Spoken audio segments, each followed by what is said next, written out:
बेटी की विदाई। शादी के बाद विदाई का समय था। पायल अपनी माँ से मिलने के बाद अपने पिता से लिपट कर रो रही थी। वहां मौजूद सब लोगों की आंखें नम थीं।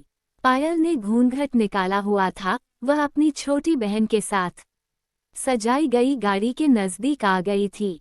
दूल्हा रितेश अपने खास मित्र रोशन के साथ बातें कर रहा था।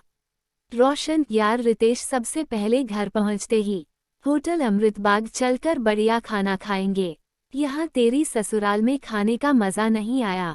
तभी पास में खड़ा रितेश का छोटा भाई राकेश बोला, हाँ यार, पनीर कुछ ठीक नहीं था और रस मलाई में रस ही नहीं था। और वह ही कर जोर जोर से हंसने लगा।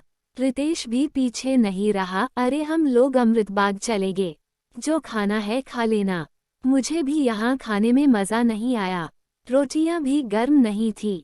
अपने पति के मुंह से यह शब्द सुनते ही पायल, जो घूंघट में गाड़ी में बैठने ही जा रही थी, वापस मुड़ी, गाड़ी की फाटक को जोर से बंद किया, घूंघट हटाकर अपने पापा के पास पहुंची, अपने पापा का हाथ अपने हाथ में लिया।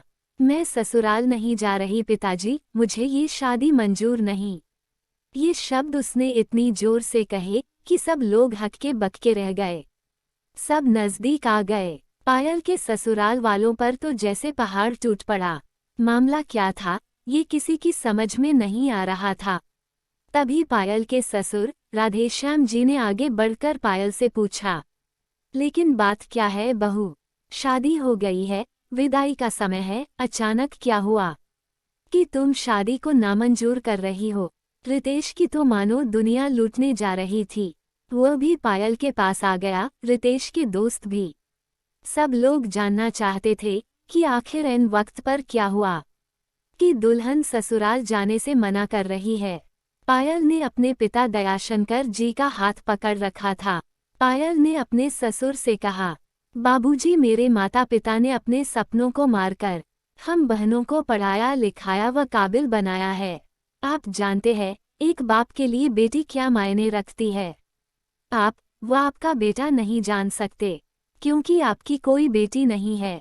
पायल रोती हुई बोले जा रही थी, आप जानते हैं मेरी शादी के लिए, वह शादी में बारातियों की आवाभगत में कोई कमी न रह जाए, इसलिए मेरे पिताजी पिछले 1 साल से रात को 2-3 बजे तक जागकर मेरी माँ के साथ योजना बनाते थे। खाने में क्या बनेगा, रसोईया कौन होगा। पिछले 1 साल में मेरी माँ ने नई साड़ी नहीं खरीदी, क्योंकि मेरी शादी में कमी न रह जाए। दुनिया को दिखाने के लिए अपनी बहन की साड़ी पहनकर मेरी माँ खड़ी है। मेरे पिता की इस 150 रुपये की नई शर्ट के पीछे बनियान में 100 छेद है। मेरे माता पिता ने कितने सपनों को मारा होगा। न अच्छा खाया, न अच्छा पिया, बस एक ही ख्वाहिश थी कि मेरी शादी में कोई कमी न रह जाए। आपके पुत्र को रोटी ठंडी लगी, उनके दोस्तों को पनीर में गड़बड़ लगी, वह मेरे देवर को रस मलाई में रस नहीं मिला। इनका खिलखिलाकर हंसना मेरे पिता के अभिमान को ठेस पहुंचाने के समान है। पायल हाफ रही थी। पायल के पिता ने रोते हुए कहा, लेकिन बेटी, इतनी छोटी सी बात। पायल ने उनकी बात बीच में काटी, ये छोटी सी बात नहीं है पिताजी। मेरे पति को मेरे पिता की इज्जत नहीं। रोटी क्या आपने बनाई, रस मलाई, पनीर, यह सब केटस का काम है। आपने दिल खोलकर वह हैसियत से बढ़कर खर्च किया है। कुछ कमी रही तो वह केटस की तरफ से। अब तो अपने दिल का टुकड़ा अपनी गुड़िया रानी को विदा कर रहे हैं। आप कितनी रात रोएंगे क्या मुझे पता नहीं। माँ कभी मेरे बिना घर से बाहर नहीं निकली। कल से वह बाजार अकेली जाएगी, जा पाएगी। जो लोग पत्नी या बहू लेने आए हैं वो खाने में कमियां निकाल रहे।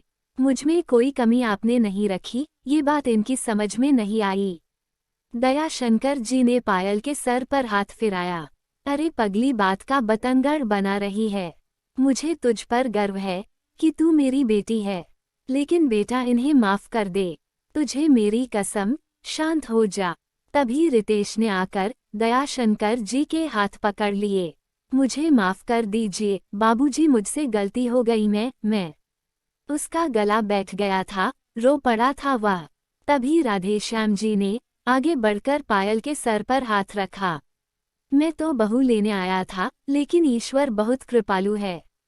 उसने मुझे बेटी दे दी, व बेटी की अहमियत भी समझा दी। मुझे ईश्वर ने बेटी नहीं दी, शायद इसलिए कि तेरे जैसी बेटी मेरी नसीब में थी। अब बेटी इन नालायकों को माफ कर दे। मैं हाथ जोड़ता हूँ, तेरे सामने मेरी बेटी मुझे लौटा दे। और राधेश्याम जी ने सचमुच हाथ जोड़ दिए थे। वह पायल के सामने सर झुका दिया। पायल ने अपने ससुर के हाथ पकड़ लिए। बाबूजी। राधेश्याम जी ने कहा, बाबूजी नहीं पिताजी। पायल भी भावुक होकर राधेश्याम जी से लिपट गई थी। दया शंकर जी ऐसी बेटी पाकर गौरव की अनुभूति कर रहे थे। पायल अब राजी खुशी अपने ससुराल रवाना हो गई थी। पीछे छोड़ गई थी आंसुओं से भीगी अपने माँ पिताजी की आंखें, अपने पिता का वह आंगन जिस पर कल तक वह चाहती थी।